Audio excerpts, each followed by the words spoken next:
नुकसान है। ग्वादर में हेलीकॉप्टर हादसा पेश आया, उस हवाले से बताइए। बड़ा अफसोस है, बहुत दुख हुआ। अल्लाह ताला शहीदों के दर्जात को बुलंद करे।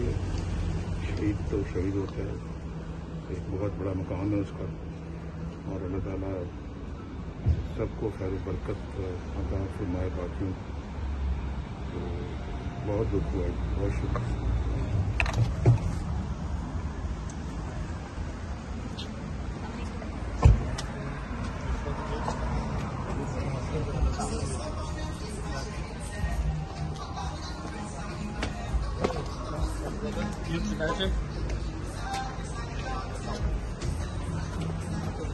You